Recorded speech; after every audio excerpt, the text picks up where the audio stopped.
How often do you get frustrated because you don't know what fly to use? Sometimes it's just hard to figure out exactly what the fish want to eat. There are lots of ways to figure out what fly to use and when, but one of the best things you can do is to learn more about what fish eat. I mean, you wouldn't throw broccoli on your hook and expect to catch a shark, would you? One of the most common bugs in a fish's diet is called the caddis fly, and you can think of caddis flies a bit like ice cream. They come in a million different varieties, so you're going to be hard-pressed to find a trout that'll turn its nose up at a nice caddis fly cone. This week on Untangled, you're going to learn all about caddis flies, what they look like, why fish love them so much, and a few of our favorite patterns here at VFC. This info is just another tool to help you give fish exactly what they want to eat. This is Untangled, fly fishing for everyone, presented by Ventures Fly Co. Hey everybody, welcome to it. This is Untangled, and I am your host, Spencer Durant. Before we get into the show today, I've got something I've got to get off my chest. It's pretty serious, and in fact, I have a written statement prepared that I need to read in its entirety. A few weeks ago, Alex and I were out shooting for our latest video when Alex had a run of bad hook sets. I made the erroneous observation that Alex missed these fish because he jerked his entire body backwards while setting the hook, which will pull the fly away from the fish before the hook has a chance to penetrate the fish's mouth. But upon review of the footage in our editing suite, Alex informed me that my observations were, in fact, completely false, libelous, and some might even say defamatory. I gave Alex an on-camera talking to about his poor hook sets when, in reality, we're not sure why the hook sets didn't stick. So this is my formal, very public apology for putting Alex on blast when I should have paid more attention to how he was setting the hook. Alex is a fantastic angler, and it's a pleasure to capture his exploits in 4K for all of the world to view, and I do him a disservice when I point out problems that don't exist. Oh, I had to ham it up a little bit. This video that we're talking about, it's our most recent one. I'll tell you a bit more about it in a sec, but there was a stretch of hook sets where Alex missed a few fish on dry flies, and I kind of chewed him out a little bit, to be honest. And he's going back and editing the footage, and he texts me. He's like, dude, I did not jerk my body. I just missed those fish. I demand an apology. So, Alex, here's your apology.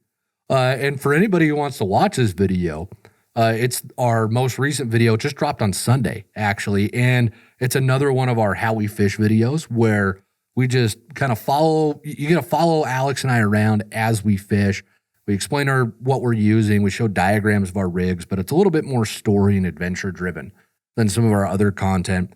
And this one's all about whether spring fly fishing is all it's cracked up to be. Because you hear all the time that, well, spring's the best. You got to go fly fish in the spring. Spring's awesome. You even hear it here on this show because it's a lot of fun.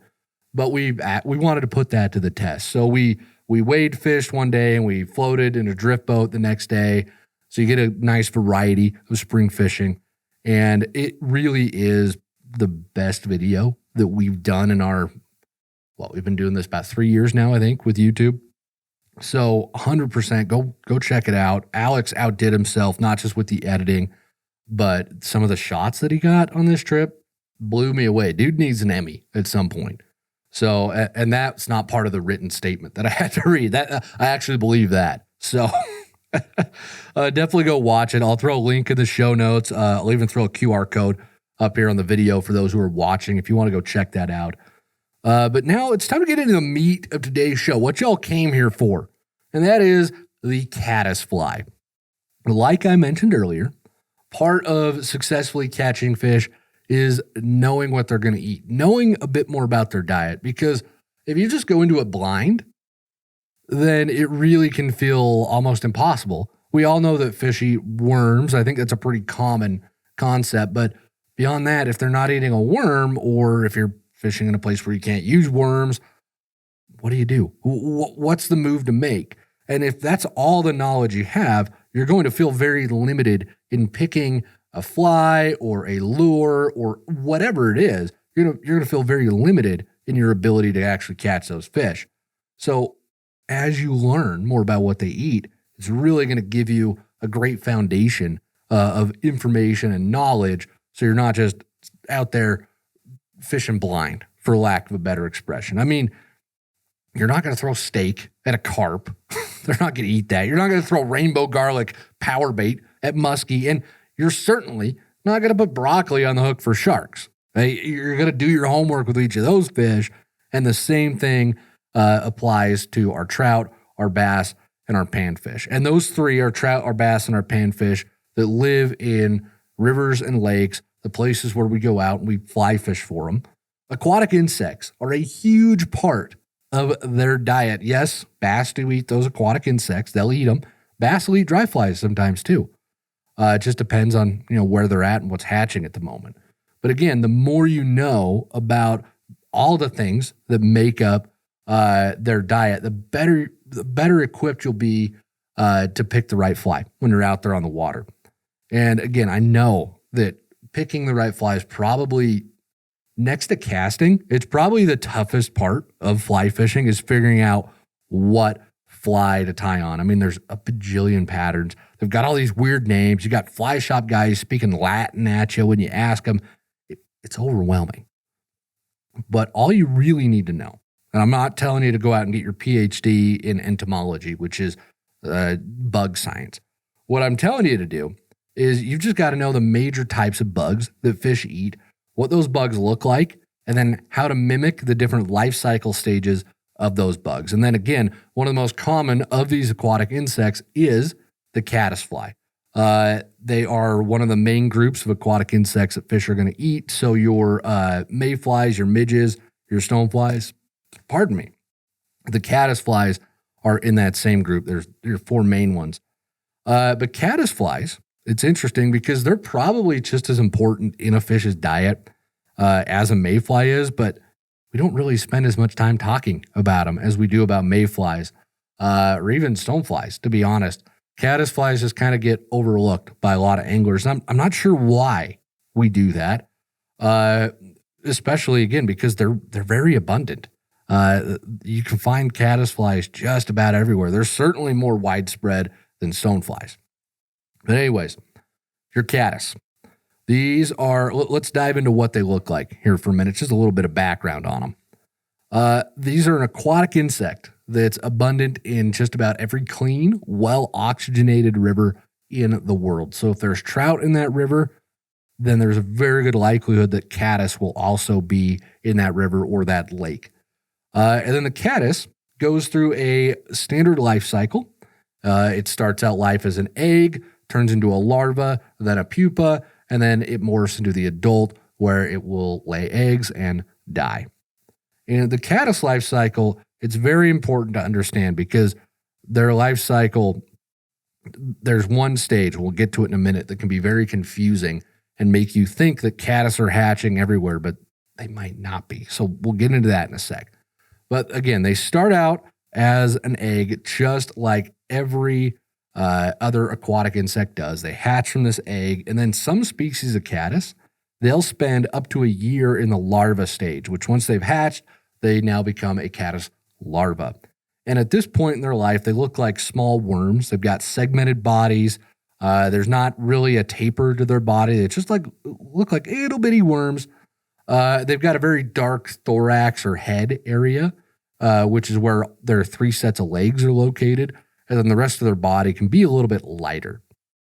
And then at this point, caddis they've got an interesting life choice to make, almost like they're playing the board game life itself. They get to that point where they've got to decide what they're going to do, because some caddis are what's known as a free swimming caddis. Some build cases, and then others build nets, kind of like a spider does with their webs, to catch their food.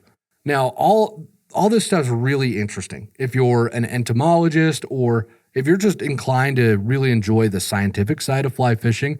You can get into your free swimming, your cased, your spinning caddis, and you can really, really dive into this and learn tons about them. But it's really not strictly necessary to understand these differences, because in the end, you're going to use a lot of very similar flies to imitate all these different forms of caddis.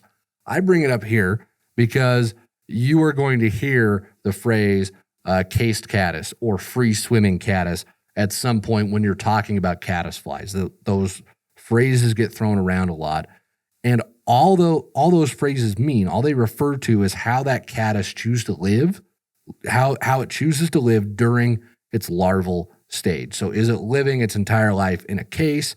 Is it just swimming around all on its own, just snagging food wherever? Or does it have a little spot where it lives and then it builds a little net, almost like a spider's web, to catch the food that it eats?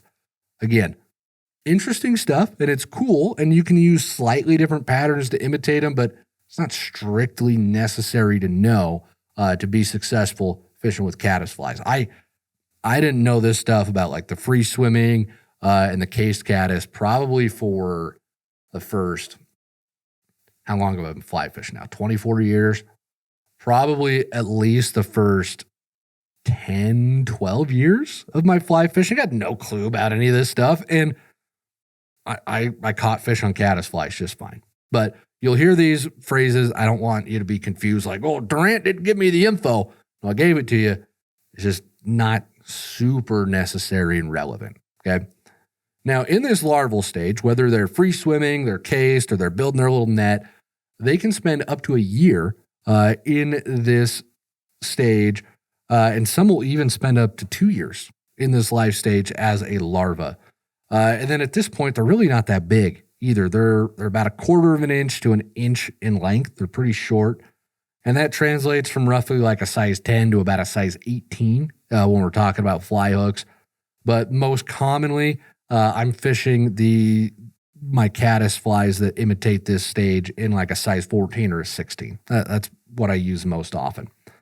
A lot of caddis, when we talk about their color, they're going to be very dark brown with variations to lighter brown or black. But green is another very common color. So you'll see a lot of caddis nymphs that are tied green. In fact, the green weenie, a little fly, is meant to imitate the caddis pupa, which we'll get into in a second, and the larva. It's meant to imitate both, I believe.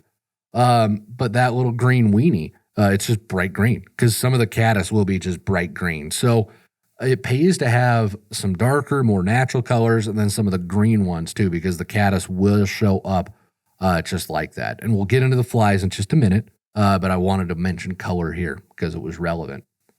Now, after their larval stage is complete, however long they've lasted in it, then the caddis is going to build itself a little cocoon, and that's where it completes its transformation into the pupil stage of its life. So you can think of this very similar to how a caterpillar turns into a butterfly, okay? At this point, they're in these little cone-shaped cocoons, and these cocoons are often stuck to branches or rocks or other debris kicking around on the riverbed, but they can shake loose and drift through the current as well. So sometimes you'll just see them drifting through the current. Other times they're stacked or they're stuck onto things. And this is when a fly like your pheasant tail comes into play because it can imitate both the larva and the pupil stage of the caddis when they're in that little case. If you've ever done a stomach pump on a trout before, where you actually pump out what's in their stomach to see what they're eating, so you can really, this is when you get scientific about matching the hatch, is when you pump their stomach. But you'll find cased caddis when they're in their little cocoons. You'll find them like that all the time. They're just snacking on them all the time when they're in this stage. And if you turn over some rocks during the summer, you'll see caddis either stuck to the bottom in their cases, or you might even see the larva crawling around the bottom of those rocks as well. So it's pretty common to see them cruising around, especially in the summer. That's when they're going to be the most active. So after their transformation's complete, they chew their way out of their cocoon, and they are the pupa. They're a full-blown pupa at this point, and they start swimming towards the surface to complete their transformation into an adult. And this is the stage of the caddis's life cycle that you might hear referred to as the emerger stage, because they're a pupa, they're starting to swim up, they're ready to transform into the adult. It's very similar to the emerger stage of mayflies. But the key to remember is that the caddis pupa swims up towards the surface so it can fully develop into an adult and fly away. It's just like every other aquatic insect. That's their goal. Once they've hatched, they want to get out of the water so they can mate and lay their eggs. So caddis are doing that exact same thing. Now, once the caddis has emerged completely and it is up on top of the water, that's when it finishes its transformation into an adult. It'll dry off its wings and then it will fly away. And caddis love to hang out in the streamside vegetation. So it's going to go to the streamside, like your bushes and your trees.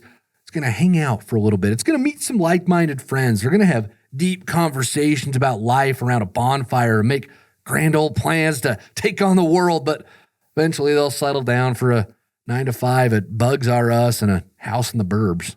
That's what happens to all of us, right?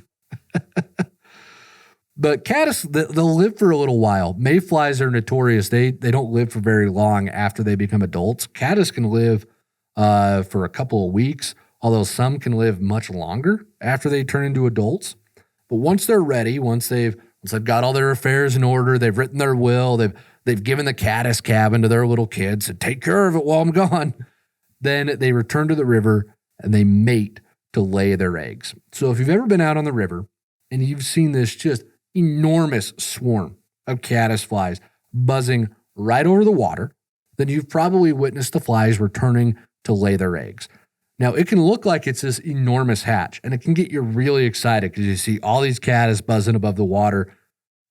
But then if you look closely, you probably don't see a lot of fish rising, okay? Because the fish, they're smart. Remember, they don't want to expend more energy than they have to. So when the caddis come back to the river and they're buzzing around in the air, they're mating, they're getting ready to lay their eggs, usually, and again, there are no absolutes in fly fishing, right? But usually those caddis, they're not like an inch above the water. No, they're a fair ways above the water while they're doing this little mating dance, this mating swarm.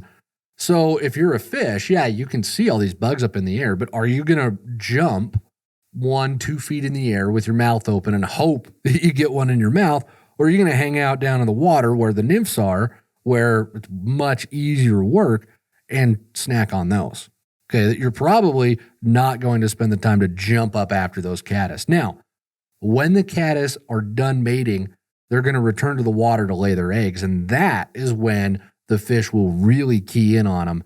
And it's not a hatch, like it's not when they're emerging, okay? But they still they key in on them because that's the moment when they become much more accessible to the fish. So the caddis will come and they'll kind of bounce right on the water. They'll hit the water for a second, lay some eggs, they'll fly away. And then they'll hit it again and lay some eggs and fly away. And they'll do that a few times till all their eggs are deposited. And at that point, the fish know, they can tell, oh, they're laying eggs. That's why there's an egg-laying caddis pattern. The fish can see it, and they've got to be really quick because they know that caddis is going to scamper in a minute. So a lot of the rises when fish are eating the egg-laying caddis will be a little splashier, maybe a little bit more violent, because the fish they know that fly has a good chance of getting away from them. So they're really going to put the effort into going up and chasing them and eating them at that point. So again, it can be kind of confusing when you see these big mating swarms because you think, oh, this is awesome, that caddis are hatching, and then there's no fish rising. Well, that's because they're not available to them yet. So you've got to watch, you've got to pay attention to the bugs, what they're doing, how close are they to the water, and then, of course, pay attention to the fish. Now, you can get there when the caddis are actively emerging and hatching, and the fish will just be going nuts because, again, they're hanging out on top of the water, they're drying their wings off, they haven't escaped yet, so the fish will go nuts on them at that point. But those giant swarms, they don't always go nuts for them until they get closer to the surface and the fish can actually eat them. And then again, after laying their eggs, the caddis die, and that completes their life cycle. So when the caddis are active, from like late spring around Mother's Day is usually when we really start to see a lot of caddis, through about that first big frost in the fall. So there's a good chunk of year when the caddis are out and about. You absolutely can and should be fishing a caddis fly during that time frame. My dry dropper rigs, that's what I fish almost exclusively from now until the first frost, will be dry dropper rigs of some sort. I've almost always got a caddis either as the dry fly on top or as one of the droppers that I'm using. So they're such an abundant food source, kind of like midges, kind of like mayflies, where if you don't use them, you're probably missing out on some fish. So they're very, very important to a trout's diet.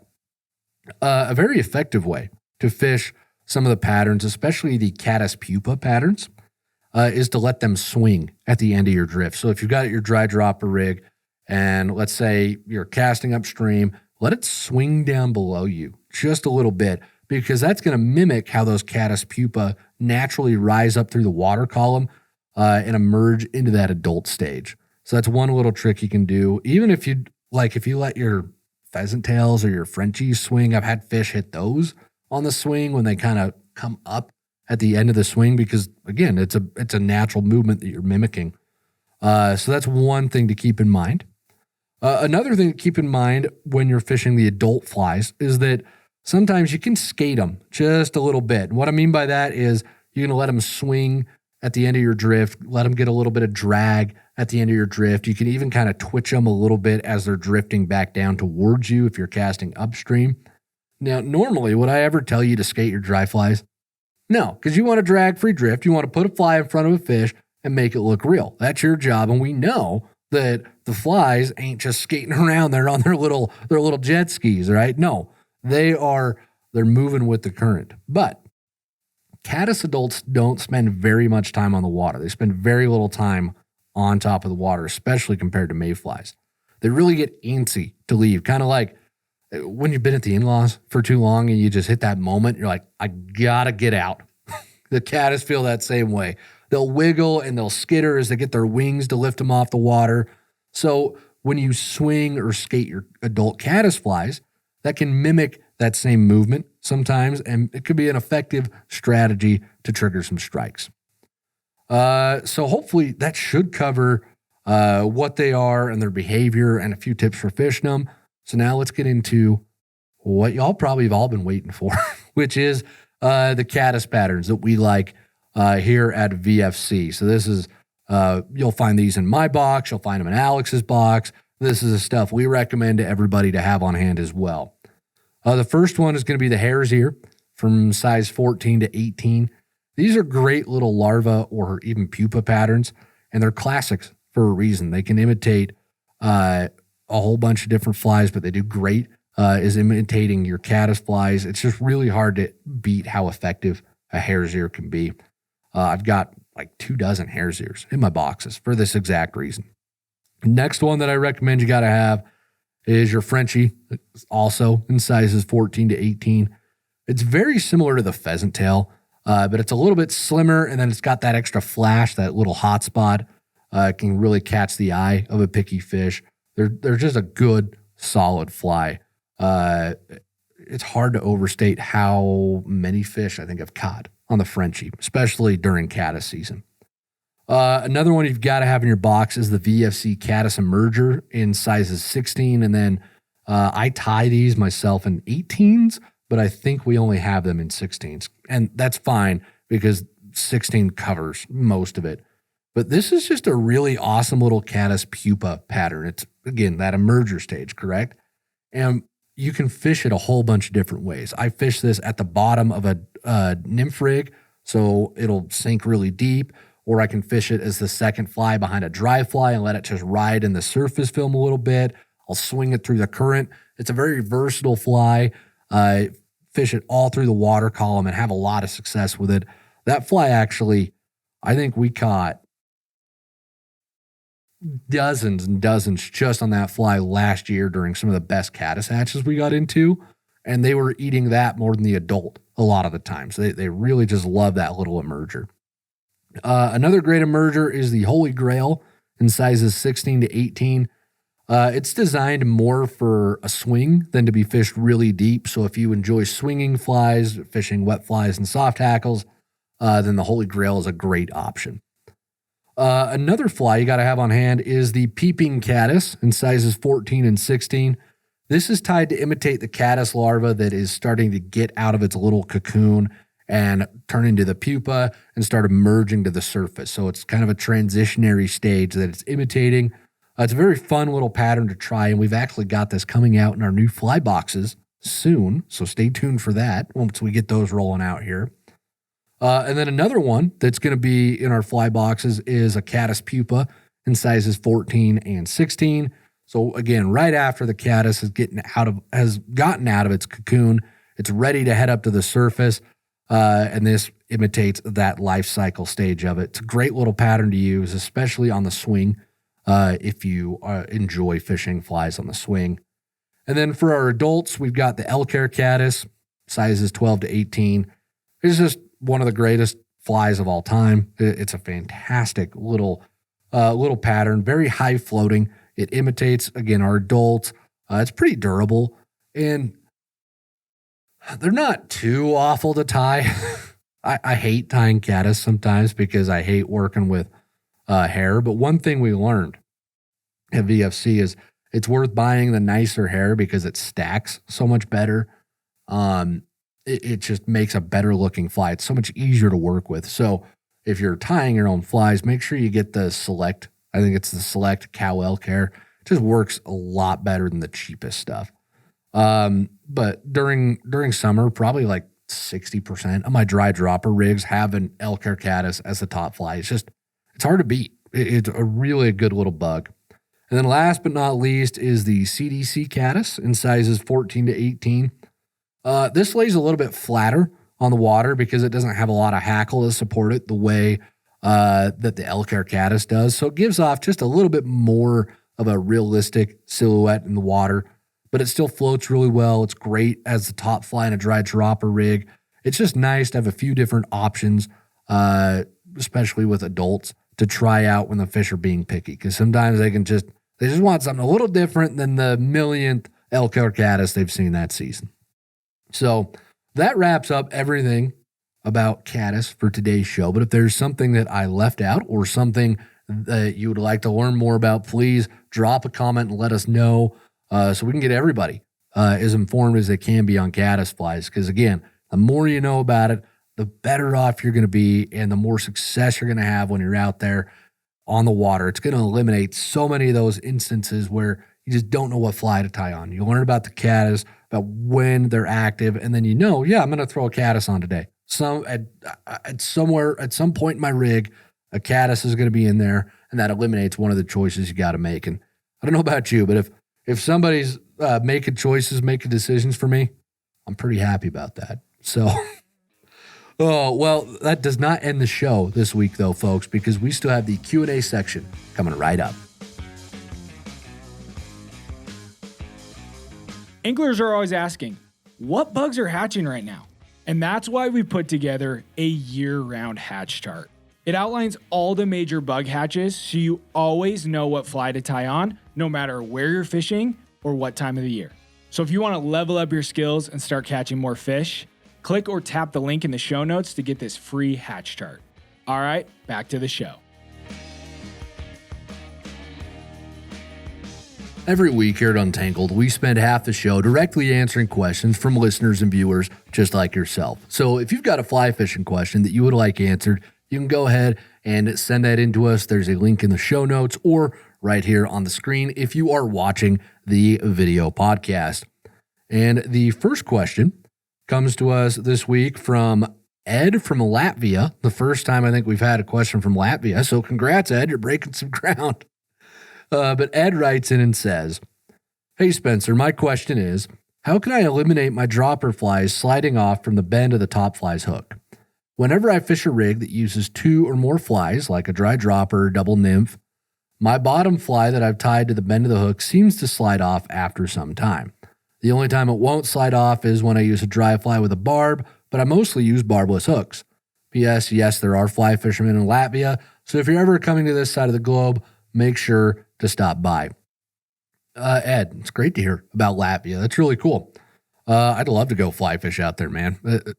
Part of the world I've never been to. I think it'd be really interesting to go travel over there. In fact, I know a rider, friend of mine who spent a couple of months in Poland fishing, so just a little bit south of you, and he raved about how much he loved it down there. So I'd love to try the fly fishing out there.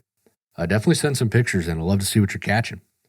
But anyways, great question too about the dry dropper rig. Barbless hooks are 100% the way to go. I fully support you using them. And for those who don't know, you can buy barbless flies and barbless fly hooks if you tie your own flies. And I love getting rid of the barb because it's a lot easier on the fish. The hook just slides right out. So there's less time you spend handling the fish. And we know there's science that backs it up that the less time you spend handling the fish, the better off that fish is going to be when we release them. And we want to return a happy, healthy fish back to the river so it can grow into that 30-incher and we can catch it again at some other point. So you definitely, barbless hooks are great for that. They're also a lot easier to get out of your own skin when you hook yourself because you will hook yourself and digging a barb out is never any fun. And I actually think that I've got this theory about barbless hooks that I think they give you a better connection to the fish. Because without that barb, I think the hook can actually go in deeper because that barb's not stopping it. So I think you get a deeper, more solid connection with a barbless hook. I have absolutely nothing to back that up. It's just a theory of mine, but it kind of makes sense in my head. So, but I rarely buy barbless hooks because a lot of the hooks that I like to tie on don't come in a barbless version. So what I will do is I will crimp that barb off with my pliers, and that gets rid of the barb, but it does leave this tiny little nub, just a little bump on the point of the hook that is usually enough to keep your dropper tag from sliding off. But when I do tie onto barbless hooks, because I do have some that I use pretty consistently, I still just use a clinch knot. That's the only thing I'll use. I've heard from people before where they have this problem where their dropper slides off on the barbless hook, but I'll be honest, I don't have that issue very often. It just doesn't happen to me. And I'm not sure why. I honestly, Ed, I spent forever like thinking through, okay, why doesn't this happen to me? Why do I hear about it from other folks? I'm not sure what the issue is, to be completely honest. I really do take care to cinch down my clinch knots very tight and make sure they're solid when I'm setting up my multi-fly rigs and I'm tying off the bend of the hook. I make sure they're seated well. I think maybe that extra bit of attention that I pay to my knots might keep them from sliding around too much. But another thing I do, though, is I do check my droppers after every fish. So I just check the quality of the tippet. Did it get cut? Is there a nick in it somewhere? Does it look like a little pigtail where it's all curly in some spots? And then when I'm doing that, I can usually reseat the knot a little bit higher up on the bend of the hook if I need to as well. So I am consistently checking them throughout the day, especially after I catch a fish, I'll go back and check them. And then there's also a chance that you could be causing some issues because if you're not keeping enough tension on your flies and on your line during the fight, then there is a chance that dropper or whatever it is could start sliding off of that hook point if you don't keep enough tension on it. So I would recommend making sure you're keeping enough tension on your flies so that things aren't sliding around too much. I did a little bit of research on this though for you. And one thing that was recommended in a couple of forums was to try the improved clinch knot because apparently the improved clinch knot doesn't slide around as much as the regular clinch does. So you could definitely give that a try. I don't use the improved clinch knot myself, mostly because I learned how to tie a clinch. It's muscle memory at this point. It works for me. I don't have failure issues with that knot. So it's like, why would I fix something that's not broke for me? But to where you're having this issue, it definitely makes sense to go ahead and try something different. And that improved clinch might be a solution there. Then the other option you've got, if this continues to be a problem, is you can try tying your droppers off the eye of the hook instead of off the bend. So you'll have, let's say you're setting a dry dropper rig up, you'll have your dry fly tied to the end of your tippet, just like normal. Then instead of tying your dropper off the bend of that hook, you go through the eye of the dry fly hook and tie your dropper off there. I know folks who rig up this way. I don't personally, but I know folks who do it, and they catch plenty of fish. For a really long time, I thought that tying off the eye of the hook instead of the bend was a really bad idea. I thought it would mess with the drift.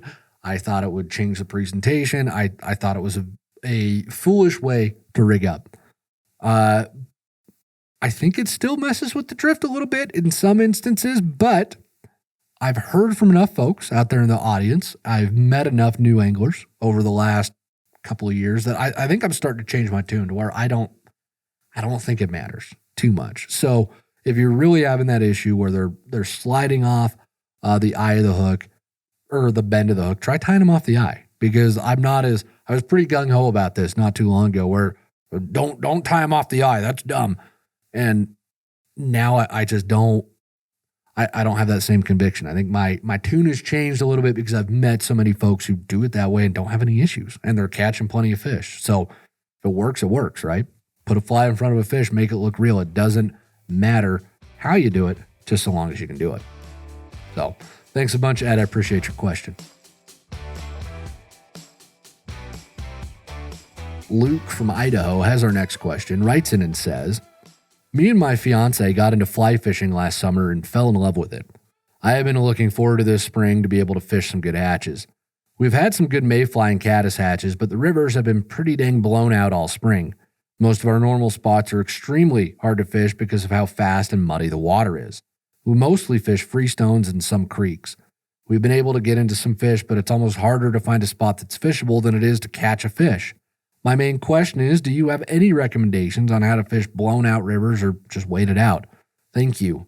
As a newer fly fisherman, your pod has been a go-to for me through my learning process. Luke, thank you so much, man. I love to hear it. Appreciate the kind words.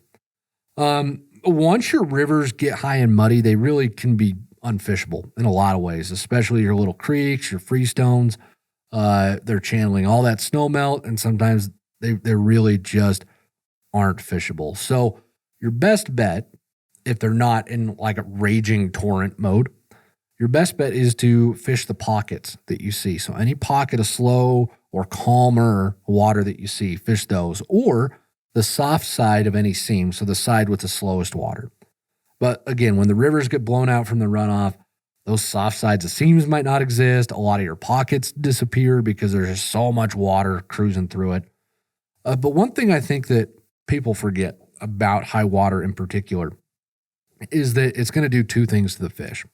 First thing is it's going to push them deep. They're going to go down because they want to work as little as possible for the most amount of food. So they're going to go to where the current is moving the least, and that's usually deep. But it's also going to push them to the edges of the river. Because again, fish ain't going to spend more energy than they got to. Just like me. I'm not going to put more effort into getting my wings than I have to, but dadgummit, I'm going to get them. Okay? So fish, they're not going to hold in their favorite riffle during a runoff when the water's going 88 miles an hour or whatever crazy speed the water hits. The fish are naturally going to drift to these slower water where they can chill, they can relax, they kick their fins up, and that's going to be along the banks and then in the deeper areas because the river banks provide a lot of friction, so that's going to slow the water down. So it will be slower closer to the bank than out in the middle. So that's going to create spots that fish can still eat, but they don't have to work too hard for their meals. So when I fish creeks during runoff, that's where I always focus. My first look is looking at the edges, looking against the banks, trying to find that soft water if it exists, and then fishing it. Then once I'm fishing that stuff, I make sure that if I'm fishing a dry dropper, I've got a nymph down very deep because the fish will just chill in that deep stuff. They'll hang out. They will come up for that big hatch of stoneflies or big caddisfly hatch, but otherwise they're going to be just chilling down deep. They're eating all of that food. You think all that water rushing through really stirs stuff up. So there's a ton of food during runoff. They get really fat, happy, and healthy this time of year. Once runoff recedes, you'll see just how nice the fish are. Big, heavy flies with a lot of contrast are a great pick this time of year, just to help them stand out against kind of the darker background of the runoff water. So things like your Pat's rubber legs, a 20-incher stone, or just a big pheasant tail, French ear, hare's ear can just stand out a little bit. Worms are a great pattern to use during runoff. So squirmy, sand wands, just anything that's got movement to it and that has some good contrast. And then this is also a good time of year to go fish your lakes. Go explore them.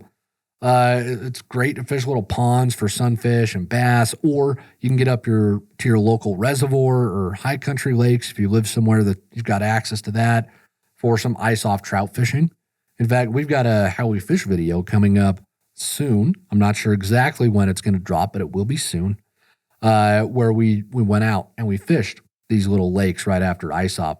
So make sure you stay tuned for that. You'll learn a little bit more about it. But hopefully that's helpful. Luke, if you got any other questions, just let me know.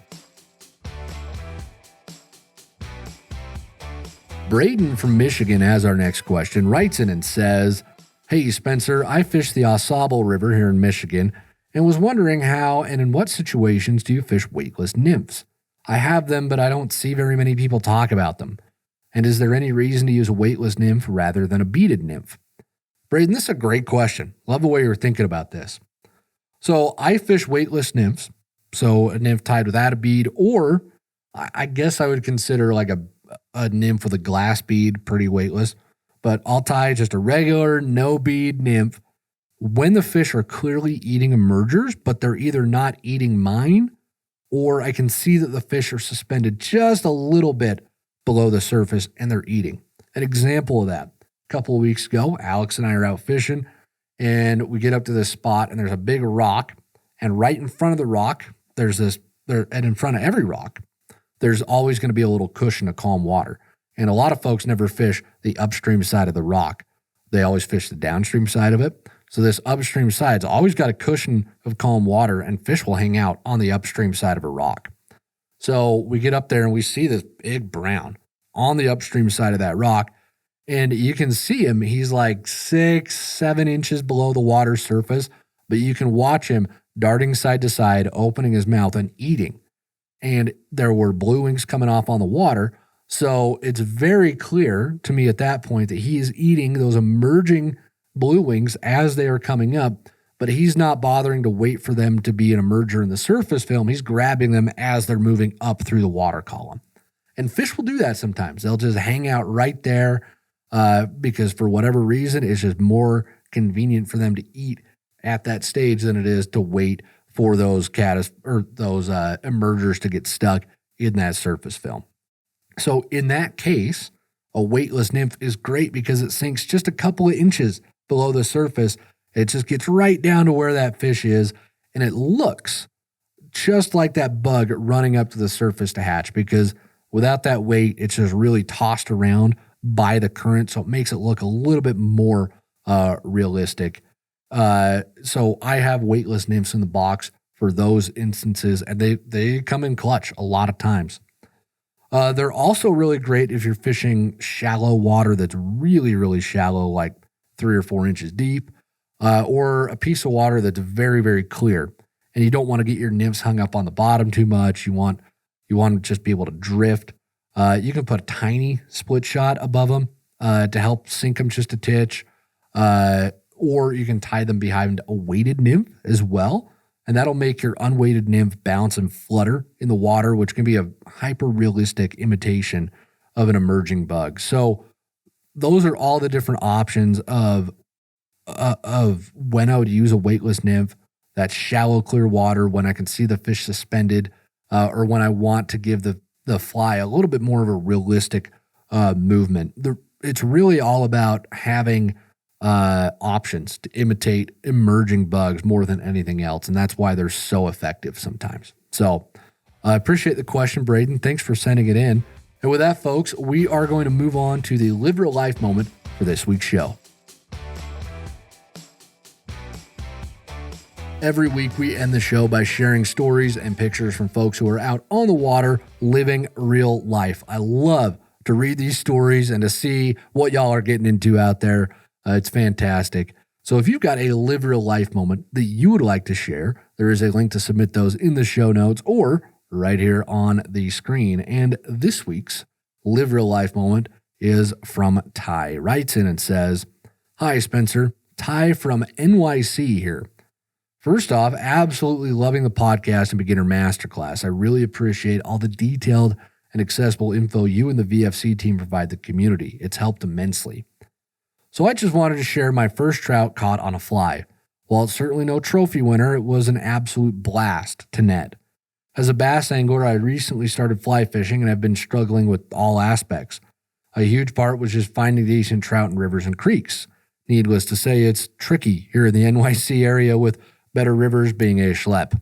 After only netting a few shiners last week, I asked a fly shop owner for a recommendation and he suggested a good nymphing river that was just an hour and change drive. So I dove into some of your nymphing videos and boom, landed a couple rainbows that day. Definitely helped the confidence and I'm excited to get back out there. Lastly, I hate to admit, but my girlfriend and I consume far too much Diet Coke. Got to have your vices though, am I right? Thanks again. Ty, first off, there is no such thing as too much Diet Coke. So get that crazy thought out of your head, okay? There's only not enough Diet Coke. But this is an awesome story, man. Being in NYC and being a fly angler has got to be kind of tough. I know I've got some friends, though, who just did really well for carp in Central Park. So that's something that you've at least got that's not too inaccessible. But that's a really cool story, man. Thanks for sharing it, and thanks for all the kind words. Really stoked that you got into your first fish on a fly. You're never going to forget that first fish on a fly. It's so much fun. So congrats, man. I'm really proud of you. And with that, folks, we're going to wrap the show up this week. Thank you so much for being here. Listening and watching to the entire show helps us out more than you can believe. And if you've got a moment, please rate and subscribe to the show if you haven't already, because the more ratings and subscriptions we get, the more folks we can help live real life. And that's our goal here at VFC. We want you to live real life, have experiences like what Ty had, get out there and catch fish and do it and experience the awesomeness that is catching fish on a fly rod. So until next week, everybody, get out on the water, enjoy yourselves, have some fun, don't get swept away in that runoff, and live real life.